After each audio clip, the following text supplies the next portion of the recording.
The next part of her educational journey was essentially going to Oxford. She wanted to study science, and not many places did that.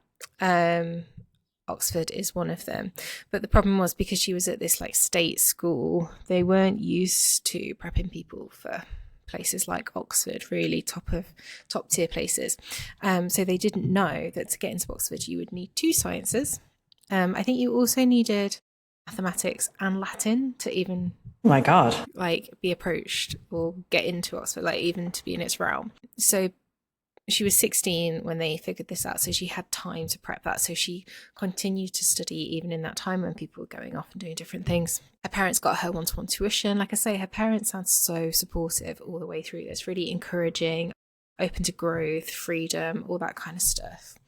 That's so cool. But I It mean, is. like, how much work to do, I all know. those extra, like, I need to learn Latin in the next year and a half.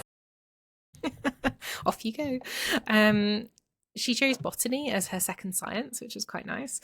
And it worked. She got in. She Good for her. Yeah, which is no easy thing at all, especially at that time.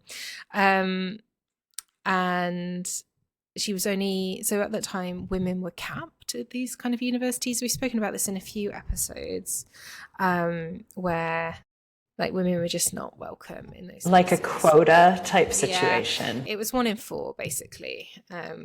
Every 1 in 4 students were allowed to be female. But during this extra year, what she found was, because she was very into studying into academia, she found a lecture which introduced her to something called X-ray crystallography. And it was by this guy called Bragg and his son, who had actually won a Nobel Prize for this technique. And what that does is it essentially allows you to see where the atoms are in a molecule and how they're arranged. So a pretty pattern of molecules. And she saw this lecture, was really interested, and she was like, that's what I want to do. I just want to go and do that. So she had a very clear path of what she was excited for, which was good.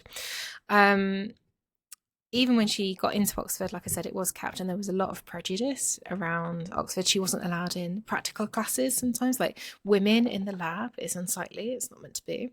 And she was but she did.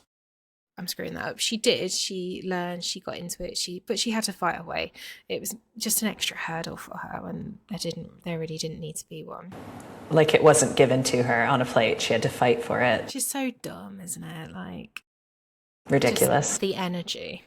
It turns out she was really good at it, and she got her first in chemistry at Oxford, and she was only the third woman to do so. My God, with the extra challenges as well. I know. So, yeah. Very cool. So we've whizzed along the timeline. We're now in 1932.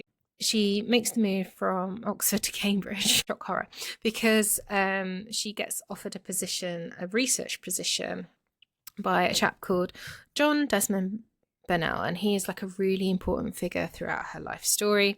It's kind of like her first like big girl job, if you like, and she begins studying for a PhD at Newnham College, Cambridge. Okay. Yeah, not our Newnham, not the Newman over the road. So this is the first time in all of her stuff where she's not been like the outsider. It's the first time where she's been with people who like what she likes. And because PhDs are so specialised, and this area, this crystallography, is quite a new area of science at the time. So it is, because of that, it's more open to things and open to different people than a traditional, I guess, set of science.